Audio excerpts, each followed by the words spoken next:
wherever you may be joining us from. Welcome to another edition of the Digital Download, which is the longest running weekly business talk show on LinkedIn, now syndicated on something. We're getting there. All right. Internet radio.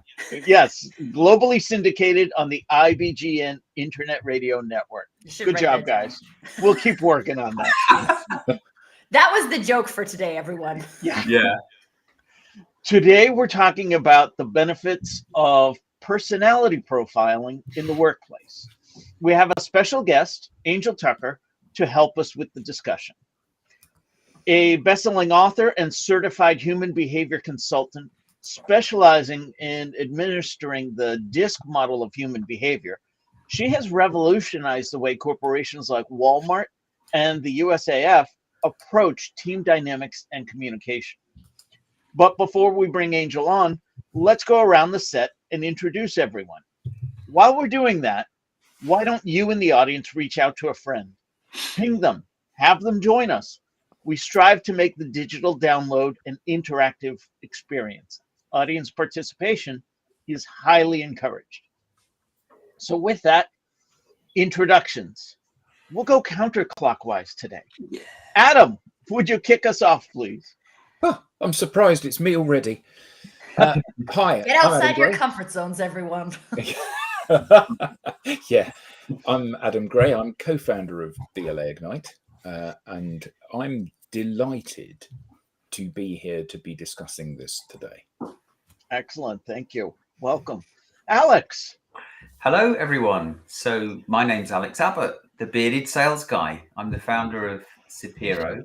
I'm too delighted to be here. It does feel like it's been a while, though. I think I missed last week. So hopefully you skived off last week. I did. And I'm a proud DLA Ignite partner. Excellent. Great to have you here, Alex. Welcome. Tracy. Hello, everyone. I am glad to be back. I am Tracy Borison. Hello, Beth. Of TLB Coaching and Events, also a proud DLA Ignite partner. And I too am delighted. Are we just all going to be delighted today? We could be delighted. Although I will also say I tend to be the devil's advocate when it comes to personality assessments. So I am excited to get some of my questions answered today. All right. Nice. Thanks for the heads up. Tim, welcome. Hello, everybody. I'm Tim Hughes. I'm the CEO and co-founder of DLA Ignite, and I'm famous for writing the book Social Selling Techniques to Influence Buyers and Changemakers. And Beth Alexander put up a note saying, hello, everyone. I actually have a selfie with Beth. I was very lucky enough she allowed me to take a selfie with her. Wow. Fantastic. Yeah, that was on a flying visit to Aberdeen, wasn't it? It was, yes. Excellent. Well, thanks for being here. And Beth, thank you for being here too. Myself, I am Rob Durant. I am the founder of Flywheel Results. I will continue with the theme of delight. I am delighted to be here. I too am a proud DLA Ignite partner. And unlike Tim, I am not famous for writing anything. Yet. Yes. Yet. All right. So as I said, this week on the Digital Download, we'll speak with Angel Tucker. With nearly 3 decades in the industry, Angel will share with us actionable guidance on how to leverage personality insights for tangible business outcomes. Let's bring her on. Hey, Hi, Angel. Welcome, Good morning and welcome. Thank you. Although I will tell you, after Tracy's introduction, I'm a little scared. I'm like, I got a connection issue. I may have to leave. Sorry. Tracy is the resident devil's advocate here. We appreciate you joining us. Yeah, what's the fun without a devil's advocate, right? Yeah.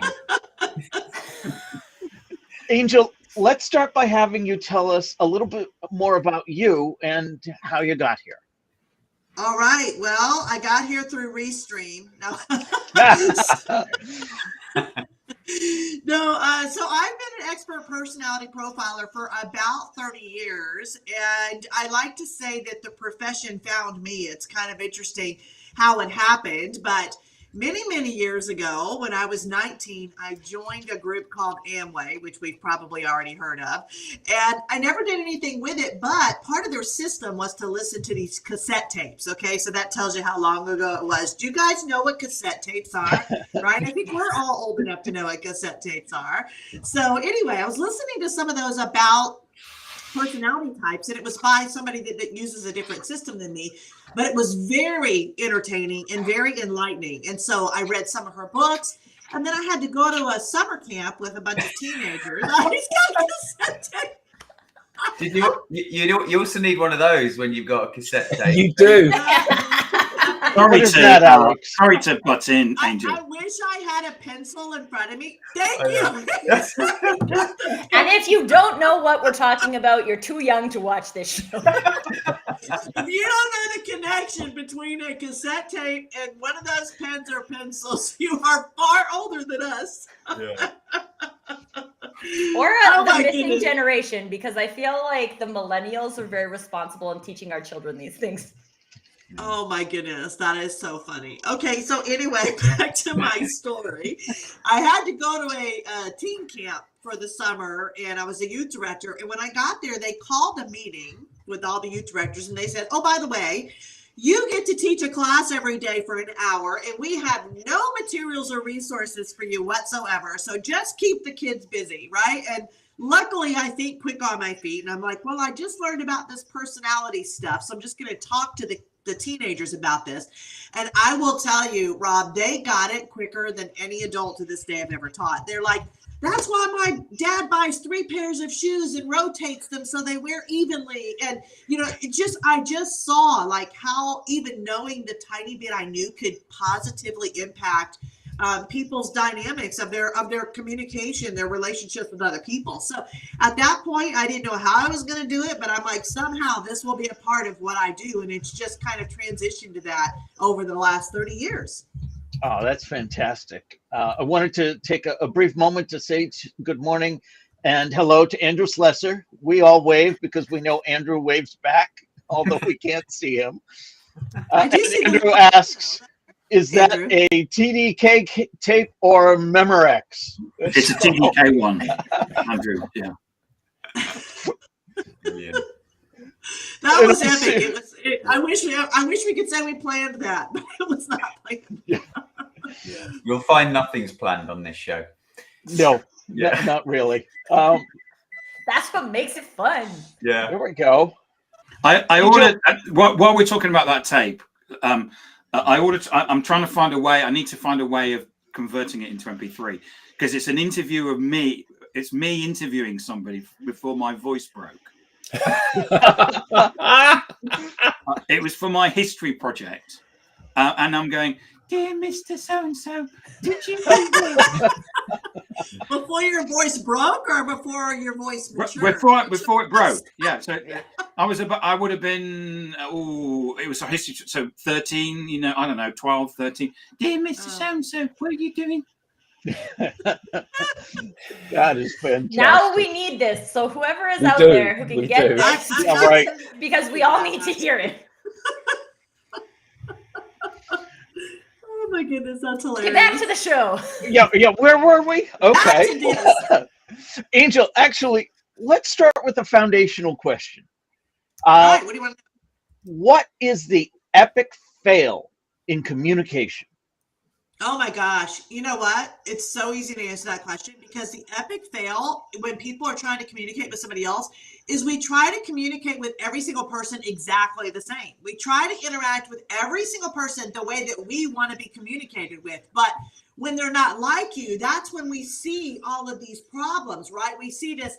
Well, how did you get that out of what I said? Well, I got that out of what you said because you were speaking your personality language and not my personality language. We see this a lot nowadays with what? With texting, right? We send somebody a message and they get a totally different message than we intended for them to get. And we wonder why. That's why, because you're not speaking their personality language. I like that. Simple. You know what is interesting? I'm just gonna like add a little to this and not be devil's advocate because I agree with this.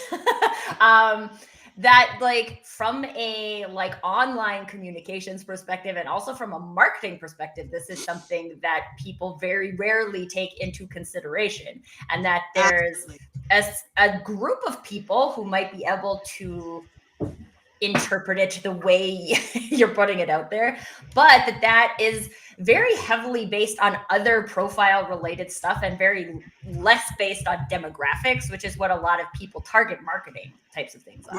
Right. Yeah, companies that are smart, that I wish I had some magazine examples in front of me, because companies that are smart use words on the cover of their magazine that appeal to their major market.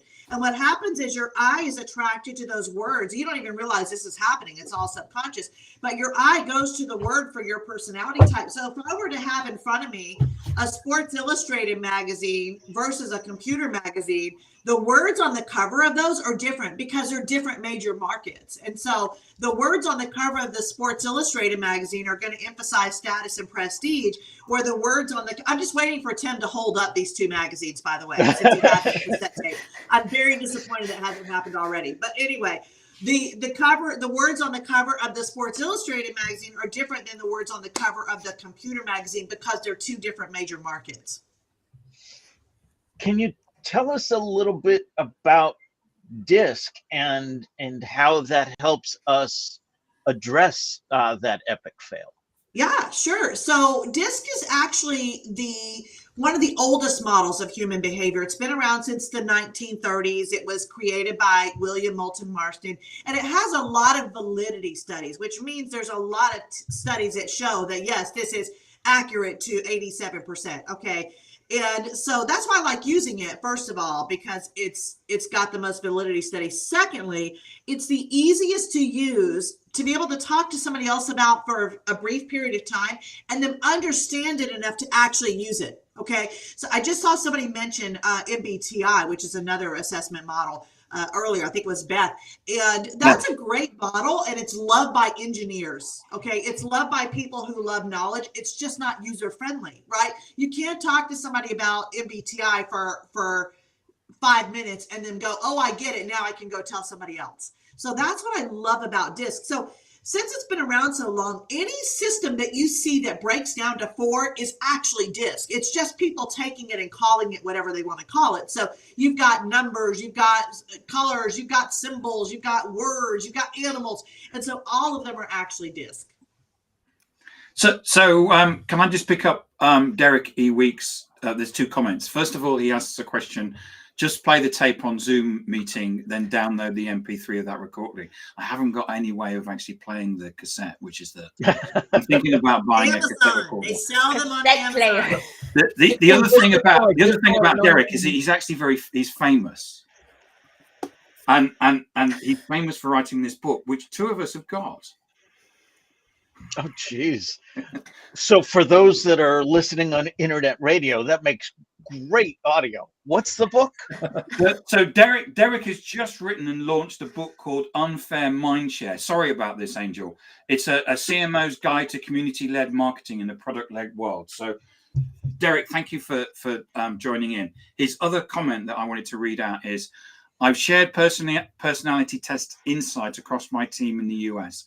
Most people enjoy seeing them and sharing the results. Some don't want to.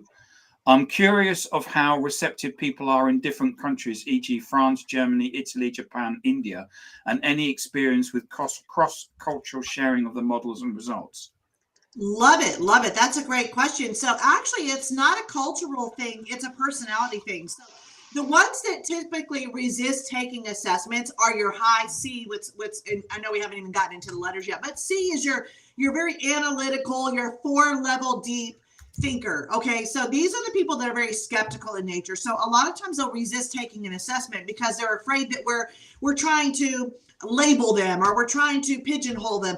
And actually assessments are quite the opposite of that. Okay. In fact, I tell people you actually contain all 4 of these letters to some degree, but every single person has their own unique blend of those letters. Okay. And so the goal here is not to label anybody or pigeonhole you. The goal is to help you understand dominant personality types of people so you can best predict how they need you to interact with them to create what I call win-win situations. And that's really what it's all about. It's about almost like being multilingual, talking about different countries.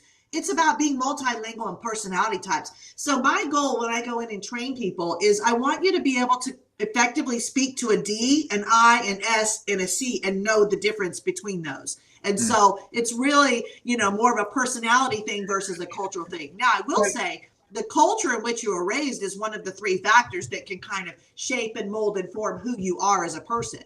Yeah. So I have a question. Before we go too down the road, I apologize, Alex, but we've alluded to the letters a couple of times now. Yeah. Can we break that down for the audience? And then, Let's Alex, do it. I'll have Okay. you pick up where you were going to ask. Yeah, sure. So the letter D stands for dominant. So if you've ever heard somebody say, I'm a type A, that is the letter D. These are the go-getters. They like things done their way. They like to be in charge. They need to constantly be doing stuff. They need organized chaos in their life. Okay. Was that Rob just then? Was he demonstrating a D? Yeah. Yep, exactly. He's like, listen, people, get back to why we're here. Okay. So the letter I stands for inspiring. This is the person that lights up the room just by walking in it. These are your people who never meet a stranger. They're motivated by being with people. They're very interactive. They're outgoing personality types. Tracy. Yeah. Exactly. And then you have your S. Okay. So this is your think Mother Teresa, think Kumbaya. Okay. This is your peacemaker. These are the people that are great with building relationships. They're more reserved, but they're still motivated by people like the I types. Okay. So they like to build relationships.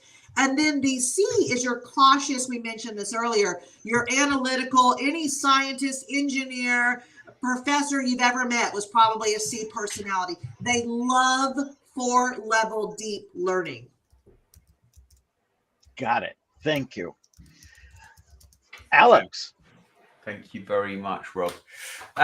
So back to the language of one's personality and thinking specifically about salespeople.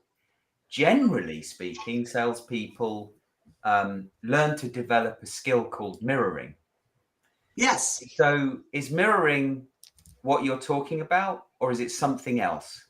No, mirroring is actually part of what I teach people how to do. So all mirroring is copying what you see the other person do. So in other words, if somebody is speaking quickly and giving bottom line information, then that's what you should do. That's really all mirroring is. It's just copying what you see happening in front of you. So when we recommend mirroring is when you don't know who the person is, like you haven't figured out who the person is yet. Like it's like, okay, I know they're a D or an I because they're speaking quickly, they're talking over the end of my sentence, and they're using their hands when they talk. Okay, so there's certain things you can observe about a person to what I call speed read them. Okay, so if you observe that they're doing one of those 3 things, that could be one of 2 personalities. It might be a D or it might be an I. So what you're going to do is you're going to copy whatever they're doing until you figure out which one it is. Okay, so at least you're on the road to creating what I call that win-win situation with that person. Mm-hmm. Okay. And how long does it take before you, because I feel like mirroring is easier than knowing the letters of DISC. It is to a certain degree, but when you get down to, okay, I know they need details, but how do they need me to present them? Okay, when it gets to something like that, mirroring is not going to help you anymore because now you're going into a new experience that you can't copy what they're doing, right? And so it will get you to a certain point, but unfortunately it's not like the be all answer. You're still going to need to understand, how do I need to interact with them long term to create this win-win situation that I want? Yeah, that's a really good point. I just had a situation today, actually, where a potential customer was telling me they're getting butterflies about the, kind of the scope and the proposal. And I'm thinking, okay, actually, I need to think about how I respond to this. Yeah, exactly. What are Usually they when somebody thinking or says feeling? something Yeah. like that, it's probably so S personalities are natural worriers. They're very anxious with the unknown. And so when you hear people say, when you know what to look for, you can figure someone out within about a minute. Here's the hardest part of doing what I do: paying attention to other people. Because who are we normally, if we're being honest, who are we normally focused on? Ourselves. Right? Ourselves. Exactly. And so you have to take the focus off of you and put it on the other person in order to figure out who the person is on the other side of the conversation, right? And when you do that, when you know what to look for, then it gets a little easier. Now, there's some people, it's only about 1% of the population, they're actually what we call level, which means they're even in all four personalities. Now, they're not born that way. They've conditioned themselves to be that way. And there's three things that kind of like shape and mold and form your personality, because you can die something completely different than you were born. Okay. So the three things that kind of shape and mold and form who you are your experiences, your environment, and the culture in which you were raised, which is why I mentioned that earlier. And so anything you can name can be put into one of those three categories. And so those kind of shape and mold and form who we become. So sometimes you're level, which means you're even in all four. So it's hard for me to look at you and go, oh, yes, you're a D. Oh, yes, you're an S. And so that's when the value of something like mirroring comes into play. And so on that though, Angel, while this isn't about focusing on ourselves, how valuable is it to know what you are so that when you're trying to adjust or mirror to someone else, you take into consideration that like, this is how I would see it and this is how you would see it, and there's a difference there? That is such an important question, because the reality is that the way that someone perceives us also will affect the way they receive us. Okay. And if we're being honest, there's many times where we've decided whether we like a person or not that we've never actually met. Right. We didn't like the way what they were wearing. We didn't like the way what somebody else told us about them. We didn't like the way they spoke to us on the phone. So we've already made a decision how we would receive that person if we interacted with them. Okay. So what's important to understand is the way that someone perceives you doesn't matter whether it's true or not. It's their reality of you, right? And so it's going to affect the reception as well. So back to your point, Tracy, it's important to understand how other people see us, because sometimes people see us differently than we see ourselves. For example, as a high D personality, which I am, I see myself as a go-getter, but other people might perceive me as being overbearing or bossy or rude, or this is a big one, thinking I look down on them. Okay. Because D's carry themselves with confidence, and you don't have to wonder what they're thinking. They're going to tell you. And D's are only 10% of the population. So if you think about it, that could potentially be bad for the other 90%, right?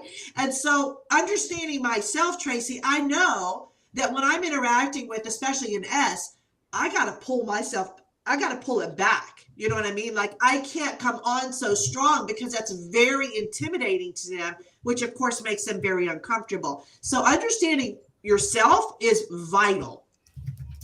Following up on what you were asking, Alex, Beth Alexander says, I reckon a lot of salespeople will be Ds, but the Ds wouldn't necessarily be the best salespeople. Beth, I love you so much. It's funny how you look at different industries and see that personalities are naturally attracted to them. Okay. So there's 10% of the population in Ds, but probably 60% of salespeople are Ds, right? And so the industry of sales attracts naturally Ds and I personality types. Now, here's the funny thing is the most loyal customers you'll ever get are S's and C's. But D's and I's rarely get them because they don't understand how they buy. Okay. And so what happens is they're constantly working harder to get new business versus just understanding the personality types that are most loyal that will send them the referrals in the first place. You just have to understand how to get them. So then, Angel, would you also say that it's like a little bit short-sighted to say, okay, I'm a D, so I'm going to go for Ds because we communicate the same? What I think about that from a percentage perspective, like I've just like limited my target audience severely. Exactly. It's kind of like the low-hanging fruit, right? But it doesn't mean long range. You know, if this is something that you tend to turn into a career, isn't it easier to have the business come to us than to go after the business? And so you have to kind of have that mindset shift where you realize that, yeah, this may be the easiest thing to do, but is it the best thing to do, right? And that's kind of where we have to ask ourselves those critical questions. So is it realistic to divide the entire population into 4 major personality types? Because you know, This when I is look the around, problem I generally have with Yeah. personality. And you know, so 'cause- this is where you're getting back to, oh, you're just labeling, oh, everybody who's a D, you're exactly alike. Remember, you're a blend of all 4. Okay. I will tell you, Adam, that it's better than guessing. Okay. And absolutely, so, absolutely. yeah. But Yeah. it's just And that, so you know, that's where it really, everybody here is complex. Yeah. And, you know, and there are elements that if you were to say Rob's a D, yeah, and he is in some ways, but equally he's completely un-D-like in other ways. And whenever I've looked at these personality tests, I've always kind of found that they come back and depending on how you answer the questions, you know, if it's one that you fill out yourself, depending on how you answer the questions, because you well, yeah, I'm a bit of this, and I'm a bit of this, and I'm a bit of this, and you I don't know. I just find it really difficult to apply this kind of framework to individuals. yeah. And I'll tell you, and that's why it's only 87% accurate, because exactly what you just said, the way you answer the question, right? Because sometimes people say, oh, well, people tell me I'm this, so I'll make that selection. Or I wish I had a bit more of this, so I'll make that selection. Or, you know, I can be this if I try, so I'll choose that. So when you do an assessment, one of the things we tell you is don't take too long to do it. Your answers need to be instinctive, right? You need to pick the one that you're 51% of the time. That's what you are all the time, right?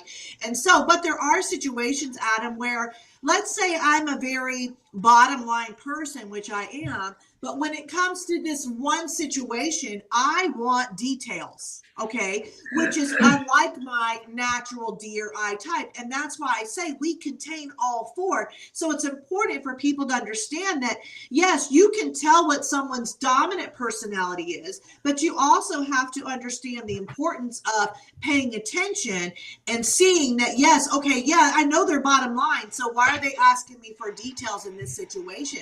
Because in that situation, another letter takes over. And that's what you need to mirror at that time, going back to what you were saying earlier, right? Because we all have all 4 personality types in us. We all have a little thing we do. Let me give you an example. My husband is an SI personality. Now, SIs are very laid back, they're very easygoing. He's retired military. So when he was active duty, we moved 12 times in 15 years. Okay. My husband could live out of boxes until the next time we moved, as long as the bed was made. Now, making the bed is a C thing, okay? Because C's like structure, they like organization. So as long as the bed is made, he is just fine. All right. So in fact, when we first got married, he used to make the bed around me. Okay. I'm still in the bed and I can feel him, you know, tucking in the sheets and making the bed around me. Now, I don't make the bed because I'm a D. It's a waste of time. I'm going to get right back in it again at the end of the day. But that was his C thing. Okay. So we all have a thing that we do. So Adam, what I'm telling you is there's no absolutes. Okay. Yes, we can understand where to start, what road to go down to create this win-win situation. But we have to understand that you can't pigeonhole people. You can't say, oh, you're all D. Oh, you're all I. It just gives you a place to start creating those win-win interactions that we want with other people. We have some comments from the audience I want to get to. Jan Compton says, the C in me really wants to know how the 87% accuracy was calculated. And Beth Alexander says, me too. I'll leave it to them to do their research, those C's. They can go out and investigate on their own. I wanted to get to this comment, this question. Oh, I love it. Derek Weeks asks, I feel like some folks have one personality at work and another personality in their personal lives. Is that common? That is a great question. Okay, so here's what happens. We stay our first personality letter until one of two things occurs. Okay, one, our first letter is satisfied. So let me give you an example. I'm a DI. I will stay a D until one of two things happens. One, my D is satisfied. So let's say that we've planned to go out for fondue this Thursday. We're having a ladies' night. I've known about this for weeks. I'm looking forward to it. As long as I get all of my D stuff done, and I get my bonus task done, by the way, because D's always have a bonus task. As long as I get all that stuff done, I can jump to my I and have fun guilt-free, okay? Because my D is satisfied. The other situation that would cause that is if my D isn't working for me.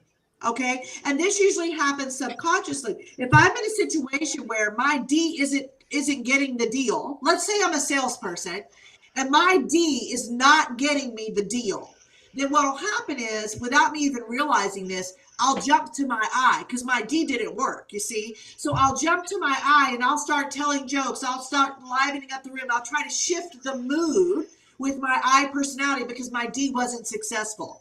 And so this is why we're different with our kids than we are with our friends. We're different at work than we are at home. Usually it's out of necessity because the first letter isn't going to work in that situation, or the first letter is happy, so we can go to the second letter. So that's why that occurs. Would you also say, Angel, that there are times where people have been conditioned out of their primary letter? Yeah. So remember we talked about the three things that kind of shape and mold and form who you are: your experiences, your environment, and your culture. So for example, there are many cultures where it's not acceptable for the female to be dominant. Okay. And so maybe you have a female that was born a D, but her entire life, Tracy, she's been told children are to be seen, not heard. Only speak when you're spoken to. Sit down and shut up. When you're told those things long enough, the conditioning is going to make that letter go down. And then by default, what's going to happen? Another letter is going to go above that. So yeah, great question. Because I think I've seen this happen specifically in work environments, to answer Derek's question as well, is that I call it corporate trauma. Right? You work for a specific person or in a specific culture in an organization. And so maybe that culture deprioritizes the value of a C. So now you're trying to be more of a I because you think you should in order to get where you're trying to go in your career. And that may or not be happening at home because you have a completely different environment there. Exactly. And interestingly enough, you just reminded me of something that is kind of an interesting tidbit. The majority of the population are introverts, are more reserved, but they feel pressured to be extroverts. Okay. And so you'll see a lot of people who you may think they're an extrovert when really they're not at all. In fact, I have a friend, he's got like 3 million followers on social media, but he's an introvert. Okay. But he has to be an extrovert because that's what people expect of him in what he does. Right. And so, yeah, just interesting point based on what you said. I have that conversation with people all the time because I do think for a long time, especially in the work world, we've been convinced that to get to the high levels, you have to be an extrovert. So if you're an introvert by nature, you have to adjust who you are to achieve that, which I think is completely bunk, but yeah. Yeah, but introverts want to follow people too. And sometimes they like to follow introverts. Right. So Angel, just so you know, last week we had a comedian on. And it was a very good session. And Mark Harrison spent the whole time telling jokes in the chat. The thing is, he's doing it again this week. He's just looking for a platform to tell jokes. Yes. So we've got. He said personality test I completed recently said, tell us a little something about yourself. My response was, I'd rather not. I really want the job. I like the next one though. And I was recently asked, how well do you perform under pressure? And my response was not bad things, but I do a great Bohemian Rhapsody. Love it. Love it. Oh my Thank you, goodness. Mark. That is so funny. So yeah, and it's funny how certain professions attract certain personality types. So if I'm doing a session for salespeople, it's going to be mainly D's and I's. But if I'm doing a session for administrators or accountants, now it's going to shift over to the S and the C's. But speaking about comedians are normally a D or an I, and the way you tell is by their type of humor. Okay, if they're actually funny, they're an I. D's are very sarcastic in nature. So we have Sam Kinison, George Carlin, Roseanne Barr, Jerry Seinfeld. And if you think about their type of comedy versus somebody like Eddie Murphy or Bill Murray or Jay Leno, you can see the difference between, the comedy of each of the personality types. So, Angel, when we were preparing for this call, you had talked to me about someone being under control or out of control. Yeah. Can you tell us a little bit more about that? Yeah, so personalities are different depending on whether they're under control or out of control, right? And so we actually have, whenever I do come in and do a speaking engagement for companies, it's something I really like to address. One, so they know what to look for, right? Like if this personality is exhibiting these behaviors, this is not normal for them. And so now we need to sit down and have a conversation. And so it's important to know what the under control versus the out of control is for each of the types. So you kind of know what to expect. I can guarantee if you've ever had a conversation with an out of control D, it was not pleasant, right?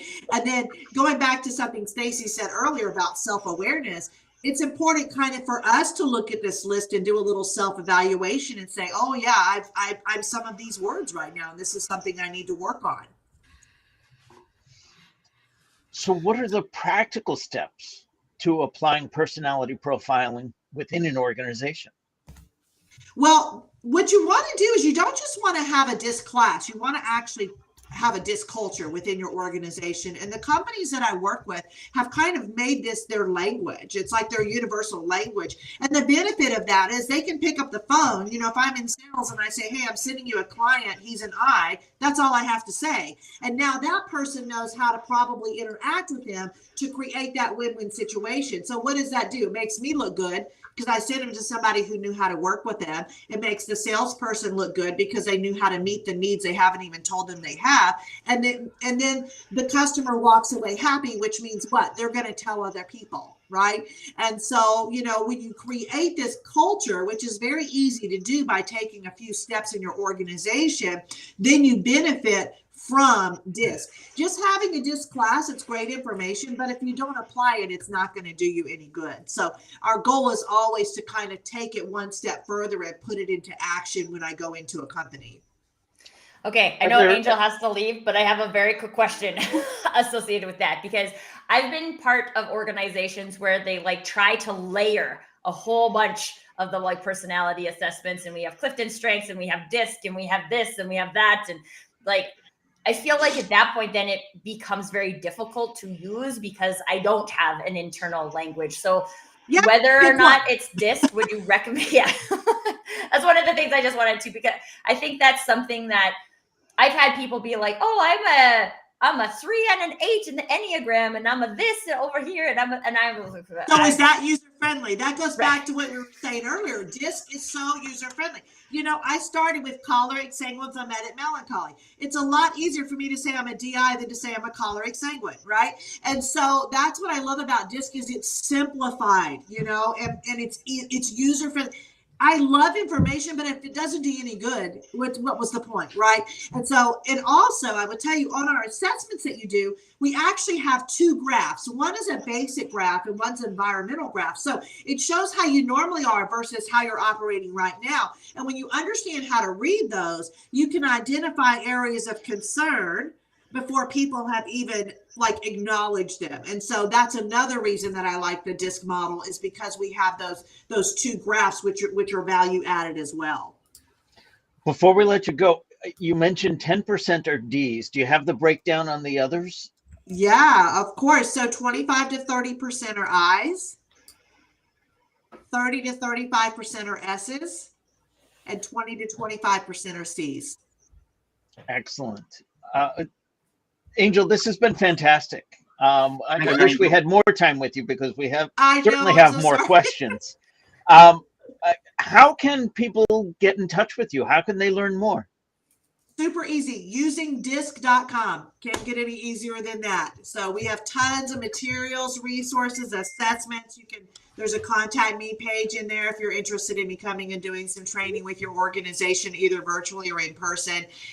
So I'd love to have some people reach out. Excellent. Well, thank you so much for being a part of today's show. Thank We you, are going Angel. to continue for a little bit longer, but I know you needed to get going. So Yeah, I got to get the kids off to school. It's like 6:40 in the morning here in California. well, we really appreciate you being here today. Thank you so much. Thank you. Thank You you. bet. Thanks, Angel. Take care. Thank you so much for having me. So, Wow. Andrew As Angel Slessor- leaves, we have a question.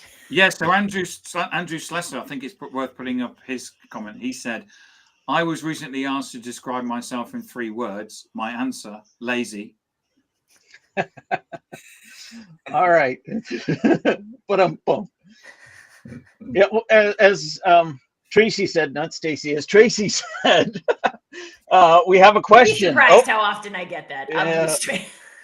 Owen Davis asks, how does stress impact personality types? So I am no expert in this field, but I do actually teach a class that was based on the foundations of DISC. And as Angel was telling us, we are all at some point each of those personality types. I would dare to say, going back to the answer she gave, where if your primary is solved, then you move on to your secondary. Stress may impact what suddenly becomes primary. I like to tell my students, I give an assessment much like this. I say, before I even give you this test, I could have manipulated your answers to get the result that I wanted. What do you mean? I could give you any one of 3 scenarios. I could have given you, but the scenario I gave you was, hey, let's do this. We're going to have some fun today. And don't overthink your answers. Instead, I could have given you this test and said, this is critically important. This is going to impact your grade. You would have answered some of these questions differently. I could have instead said, thanks for coming in for this job interview. But what we're going to do before you sit down and interview with anyone is we're going to have you take this personality assessment. Now you're going to answer based on what you think I want to get that job. Or I could have said, hey, let's put you in a situation where 5 years from now, the business you started today is highly successful. You are the CEO leading 300 people in your organization, which is great, except that all 300 of them are coming to you for answers about everything. You're going to put your D hat on there. You're going to have to make decisions and be abrupt and so on. So I would contend that stress would make it just as contextually relevant to how you not so much answer the questions, but how you behave in that moment. I think an interesting add-on to that, Rob, is also that I think the power is in asking this question, Owen. When we are like practicing the ability we talked about of observing ourselves and observing other people, being able to pay attention to how does stress impact that personality type. I'm sure there's probably some great resources on the usingdisc.com website that speaks to stress as well. But I think the answer is in the question, although I always think the answer is in the question. And similar to Adam's point earlier about how we're all a little bit different and we all have a different formula of these 4 things that are coming together. I think the power, especially from a managerial perspective, is how am I paying attention to how stress impacts the personality types of my people? Absolutely. That's a good point, Tracy. I really wanted to dig into that 87%, because what does that mean? And I think it's more about that contextually relevant. For me, the lesson isn't, oh, I'm a D, or I'm walking away as a C. And I tell that to the students. I don't want you to think about that, because I could get you to be a little bit different from what you are, just based on the conditions that we set up prior to that. What I want you to realize is that you have all of these elements. And the other thing I want you to realize is, so does everyone you're talking to. And I think that's really how we started this conversation.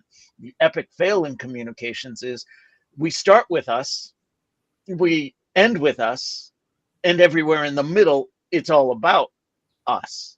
And that's where I really wanted to dig in more with DISC, and how to apply what we know towards better communication. That's what I'm taking away from this conversation. Is it's a lovely reminder that when I'm having a conversation with someone or interacting with someone, and they're responding in a way that I don't like for whatever reason, maybe I can help them. Maybe I just need to take a step back and think, okay, so they're not being rude intentionally, you know. So how can I then change the way I'm communicating in that situation to have a better interaction, better outcome? We have got some absolutely fantastic comments in the audience here. So Mark says, he asked the question, doesn't the military train soldiers in stressful situation tests in order to determine how it impacts individuals? I'm sure Yes, they do. But a really interesting observation, because clearly there's little more stressful than being in a situation where you might lose your life. And then Yayan says, there's been no mention so far, but the emotional energy required for a C to behave like a D. Yeah. I mean, I hadn't even considered that, you know, we know from our experience of coaching people around social, being yourself is a difficult thing to do, but it's a hell of a lot easier than being somebody else. And the idea that you have to slip on a coat to be something that you're not is exhausting, isn't it? I think that I don't know if there's or if DISC or any other organization has done measurements on that, but just from personal experience, I know that if I'm trying to show up as not an I, then it's work for me. And even as an Alex said, if I know I have to adjust how I'm talking to somebody, there's emotional energy associated with that too. So I think that that's important to take into consideration, is that likely the easiest energy is for all of us just to show up as our dominant personality, and it works for some people and it doesn't work for some people, and oh well, you'll hang out with your people. And at the same so then what's the balance you want to strike? Is this a relationship you want to maintain? How much emotional energy are you willing to, and I'm not in the scenario of changing who you are, but in putting the effort into having a productive relationship with somebody. I think that is relevant in business and also relevant in our personal lives. Yeah, that's the key, I think, isn't it, Tracy? Just let me add to that, because and I wish I could ask Angel. the question. Sorry, Angel. Thank you. Which is so how do you so if someone is just not willing to adjust their communication style when you're having a conversation, and for whatever reason they feel offended, upset, well, I'm just being myself, so you can take that or leave it. And it's like, well, actually, I'm trying to help you. Perhaps you could say that in a different way. How do you coach someone else about? Well, and I think to some degree people have to want to play the game, right? So if I choose to be in a relationship with you and you choose to be in a relationship with me, then we can make that work. But if I show up and I am trying to play that role, I actually had a conversation like this yesterday where there were 2 other people in the conversation, you're like, whoa, if we were not virtual, I feel like someone would be punching the other person right now. Just like, whoa there, let's pull this back a little bit and explore. And I feel like from a moderator perspective, it's possible, but when it's just two people, both people have to choose it. And you can create the opening for that, but at the end of the day, someone else has to walk through the door. Yeah. I want to get to some of the comments, but just to share what I share with my students regarding that. Most people aren't recognizing that they're in a conversation that are speaking on two different levels. Everyone thinks you receive the information just the way I intended. Rob, you're just not listening, mate. You're just not listening. No, I've got to move on, Adam.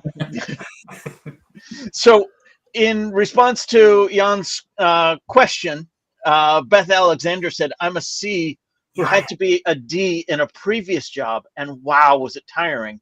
I didn't know that was happening at the time. And then we have Mark, who added, learning from watching how others respond to stressful situations allows you to adjust your own personality. Try going to a temple and mix up all the shoes. Okay. That sounds like a terrible idea. Yeah. Owen shared, great, thanks. I think this is in response to us trying to address the question. Trying. Really insightful. Working in product, communicating and understanding people is a huge part of the job. Really interesting and thought-provoking. We have Andrew. With adapting to all the personalities and trying to cope, will this stress out a person and raise the issue internally with them of imposter syndrome? I can answer that. Imposter syndrome doesn't exist. You'll have to go back 3 weeks and listen to that episode to find out why. Also, can I share my definition? Because I don't know if I have on the show. So long as you're trying to be someone else, you'll feel like an imposter because you are. There you go. Other comments? Well, now we're just peeking in on a one-to-one conversation, aren't we? Jan's responding back to Beth. For me, that's the benefit of knowing a little bit about these tests. We recognize when we're not being our default self and burning all our matches. I would agree with that completely. Yeah, that's an interesting point too, because I would guess that there's also specific personality types, I's, and S's, it sounded like as well. I don't know the details of DISC as much as Angel, obviously, but like I'm innately curious about people. So it actually feels easy for me to like observe these types of things. That might not be true for a different personality type. So there might be more energy output there from other people. So I think it's also important to know that about yourself and pay attention. To Andrew's question, if you are finding yourself like overly stressed out all the time, trying to adapt to these personality types, at the end of the day, it's up to you to manage your stress level. So maybe I do want to, or maybe I am a C hanging out with all Ds. Maybe that's why I feel like it's overpowering, because I am constantly trying to adjust myself to match the people. Maybe I could bring some more C's into my community. That makes it feel a little bit easier, so I don't have to adjust as much with those people. Again, I think the answer's in the question. So that reminds me of the takeaway I try and leave my students with. In the moment, none of us really remember very well that the person we're talking with is most likely not receiving information in the same way that we receive information. In the moment, we are like two ships passing in the night, never to see each other. When you step away from that and realize, oh, we weren't communicating very well, that's when you can maybe follow up and try a different approach. If you can apply that in the moment, kudos to you.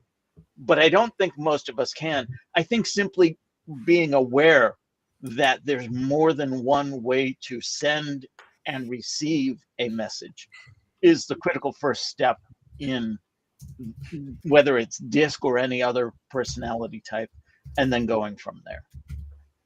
So something that I tell my 5-year-old all the time is that mommy and daddy and you might all be in the same room and one thing is happening, but none of us are experiencing it the same way. So the only way we can know that is to tell each other it. There we go. All Lessons right. for a 5-year-old. This has been another episode of the Digital Download. Well done, everybody. Yeah. Great Yeah. conversation. Thank you so much to our very active audience today. If you have something to say, if you want to be a guest on the show, we want to hear from you. Yeah, You can Mark. scan- Mark. Yeah, Mark seems to have lots to Beth, say. Beth, You come should come be Beth, on the come show.